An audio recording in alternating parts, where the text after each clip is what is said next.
नेताओं को राजनीति करने का एक मुद्दा चाहिए होता है।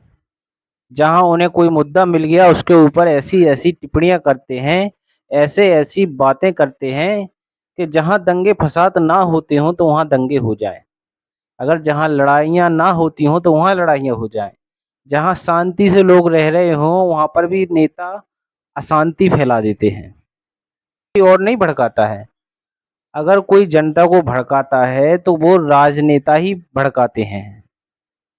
राजनीति करके कोई हिंदू मुसलमान पे राजनीति कर रहा है, तो कोई जाति-बात को लेके राजनीति कर रहा है, कोई धर्म को लेके राजनीति कर रहा है। ऐसे-ऐसे राजनेता हैं अपनी कई लोगों की जान तक इस राजनीति में चली जाती है। आजकल राजनीति, राजनीति नहीं रह गई है, एक गुंडागिर्दी बन गई है। ऐसी गुंडागर्दी राजनीति बनी है कि आखिर राजनीति आज की डेट में ऐसी कोई चीज़ नहीं है जिसके ऊपर राजनीति ना हो रही हो। गरीब के ऊपर राजनीति हो रही है, अमीर के ऊपर राजनीति हो रही है, हिंदू के ऊपर राजनीति हो रही है, मुसलमान के ऊपर राजनीति हो रही है। अखिलेश यादव अखिलेश यादव सपा के एक बड़े नेता हैं। अखिलेश यादव के आजकल वो सुर्खियों में बने हुए हैं। अनिरुद्धाचार्य जी से बीच हाईवे पे सवाल करते हैं भगवान कृष्ण जी को लेकर के। ये जो कहते हैं ना, किसी भी समाज के व्यक्ति को हम नीची नज़रों से नहीं देखते हैं। किसी भी समाज के व्यक्ति को हम उतनी ही इज्जत देते हैं जितनी हर एक समाज के लोगों को देते हैं। ऐसा बिल्कुल नहीं है। अखिलेश यादव जी, मैं आपको बता दूं कि यूपी में हरिजन समाज के ऊपर हर रोज अत्याचार होता है। अखिलेश यादव जी अनिरुद्धाचार्य जी से सवाल करते हैं श्री कृष्ण के जन्म को लेके, और उसमें उनकी राजनीति देखो, कितनी बड़ी राजनीति कर ली है। उनसे पूछते हैं कि आप मुझे एक सवाल का जवाब दो, जब श्री कृष्ण जी ने जन्म लिया था तो उनकी माँ ने सबसे पहले उन्हें क्या नाम दिया था? तो अनिरुद्धाचार्य जी एक कथावाचक हैं, उन्हें सारी कथाएं पढ़ रखी हैं, सारे ग्रंथों का उन्हें ज्ञान है। लेकिन अखिलेश यादव जी उन्हें एक टिप्पणी करके और आराम से उनको बुरा बना के निकल लेते हैं। क्योंकि अनिरुद्धाचार्य जी एक ऐसे व्यक्ति हैं जो किसी के लिए भेदभाव कुछ नहीं करते हैं।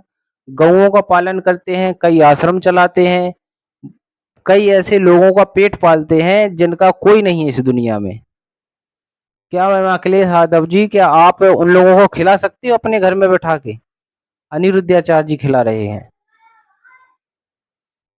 जिनका कोई नहीं है, ऐसे ऐसे उनने आश्रम खोल रखे हैं कि उनके आश्रम में महीने का खर्चा लाखों रुपए का आता है।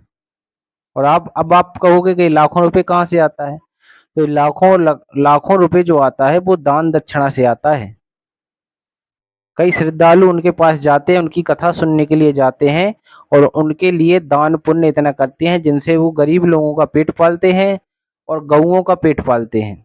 और कई सारे गौशाले खोल रखे हैं जो आपके राज्य में दर दर भटकती थी, कसाई काटते थे आपके राज्य में। और जब से सरकार चेंज हुई है, हर एक चीज पे पाबंदी लग गई है। आज यूपी में किसी की हिम्मत नहीं है कि गौ माता के ऊपर आंख उठाकर भी देख ले, लेकिन आपके राज्य में तो रोडों पे खुलेआम काट दिया जाता था। और आज आप धर्म के ऊपर टिप्पणियां कर रहे हो। अनिरुद्धाचार्य जी से अखिलेश यादव सवाल करते हैं कि आप मुझे ये बताओ कि जब भगवान कृष्ण जी ने कारागार में जन्म लिया था तो उनकी माँ ने सबसे पहले किस नाम से बुलाया था? तो अनिरुद्धाचार्य जी उनका सवाल सुन के जब जवाब देते हैं तो कह देते हैं बस बस, इसीलिए आपका रास्ता अलग और मेरा रास्ता अलग है। और आज के बाद कभी किसी को शूद्र मत कहना। यहाँ पर शूद्र का नाम लेके ये बहुत बड़ी राजनीति खेल गए हैं अखिलेश यादव। असल में आप लोगों को बता दूं, ये सिर्फ और सिर्फ एक राजनीति है। कोई भी राजनेता किसी भी जाति धर्म को लेके राजनीति करता है, उसके विरोध उसका प्रचार नहीं करता है, उसके बारे में चर्चा नहीं करता है, बस राजनीति करता है किसी भी धर्म को लेके, किसी भी जाति को लेके। इसी तरह अखिलेश यादव जी ने सिर्फ राजनीति की है अनिरुद्धाचार्य जी के भगवान कृष्ण को लेकर और अनिरुद्धाचार्य जी को बीच रोड पर रोककर।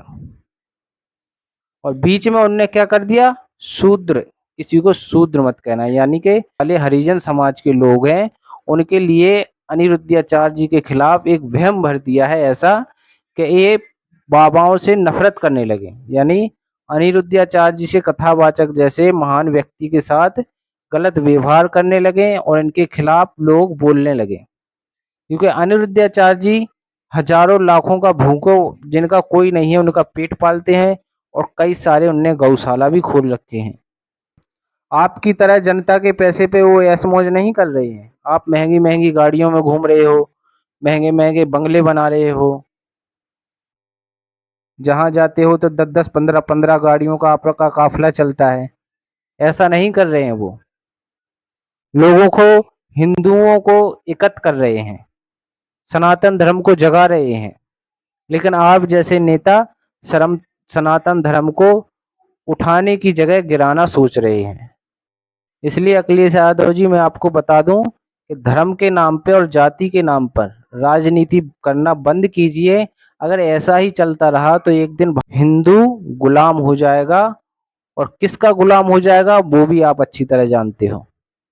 अगर आपने धर्म को लेकर राजनीति की और हिंदुओं को एक नहीं होने दिया, और जातियों को लेकर राजनीति की या धर्म को राजनीति की, तो हिंदू कभी एक नहीं हो पाएगा। और हिंदू आज से कई साल पहले जैसे गुलाम था और हिंदू वैसे ही गुलाम हो जाएगा आप जैसे राजनेताओं की वजह से।